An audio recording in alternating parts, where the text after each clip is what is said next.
माझं नाव तुषार बाळासो वाघमारे, सहाय्यक अभियंता आनंदनगर शाखा। आज दिनांक 29/4/2025 रोजी 132 केवी जंगमवाडी येथे 11 केवी आनंदनगर फिडरचे हा पोल एक ब्रेकर जो असतो त्याचा पोल हा बायपास झाला होता। त्यानंतर तो पोल ब्रेकरचा दुरुस्त केला आमच्या माणसाने आणि एजन्सीने तो दुरुस्त केला, परंतु त्यानंतर त्याच्या करंट ट्रान्सफॉर्मर सिटी ही गेलेले आहेत। सध्या तो करंट ट्रान्सफॉर्मर हे चेंज करण्याचं काम चालू आहे।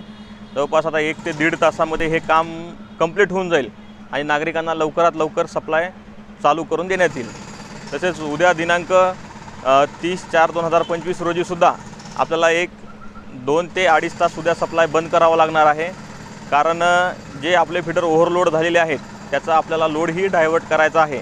त्यासाठी उद्याही 2 ते 2.5 तास सप्लाय बंद राहणार आहे। त्याच्यानंतर आपला जो काही सप्लाय आहे हा सुरळीत चालू होईल अशी मी आपल्याला ग्वाही देतो। नाईकनगर नांदेडला राहतो, आम्ही सगळे नाईकनगरचे नागरिक आहोत।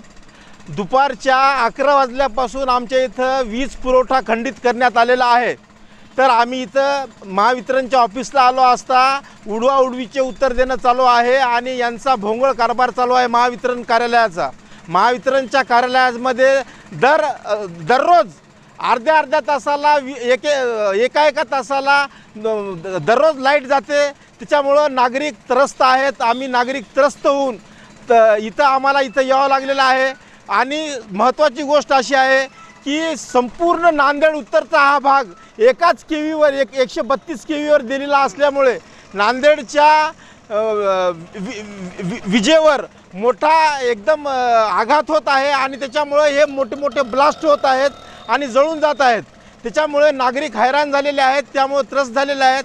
आज आमचा पाण्याचा दिवस आहे। आज पाण्याला जर आम्हाला वीज पुरवठा भेटला नाही तर आज पाणी आम्हाला भेटू शकत नाही। पाणी आम्हाला आंघोळीला नाही, ना संडास करायला नाही, ना कशासाठी पाणी नाही। त्याच्यामुळे आम्ही त्रस्त झालेलो आहोत। आज जर पाणी नाही भेटलं या वीज खंडितमुळे आणि यांच्या गलथान कारभारामुळं तर येणाऱ्या उद्यापासून 5 दिवस पाणी पुरवठा येत नाही। तर 5 दिवस आम्ही या भागातले उत्तर नांदेड भागातल्या नागरिकांनी काय करायचं? महानगरपालिकेला जरी विनंती केली आम्ही की बाबा पुन्हा वीज पुरवठा झालेला आहे, आम्हाला पाणी पाठवत नाहीत।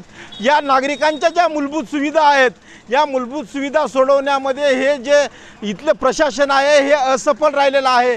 तरी माझी विनंती आहे की हे संबंधित अभियंत्यांना आम्ही भेटलो, परंतु त्यांनी उडवाउडवीची उत्तरं दिली, कुठल्याही प्रकारचं आमचं समाधान केलेलं नाही।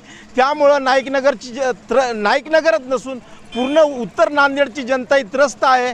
आणि आपण जर यांनी जर वेळेवर जर याची दखल नाही घेतली आणि वीज पुरवठा जर सुरळीत केला नाही तर येणाऱ्या काळामध्ये आम्ही नाईकनगरवासी आणि उत्तर नांदेडचे वासी तीव्र आंदोलन करणार आहोत। आणि आमची महानगरपालिकेला ही एक विनंती आहे की यांनी जागेसाठी त्यांना मागणी केलेली आहे, तर जागा यांना सबस्टिट्यूट जागा जे दुसरं उपकेंद्र उभं करायचं आहे त्यासाठी जागा द्यावी। मोठमोठ्या भूखंडधारकांना जागा देण्यापेक्षा नागरिकांच्या सोयीसुविधा सोडवण्याचा प्रयत्न करावा ही आमची माफक विनंती आहे।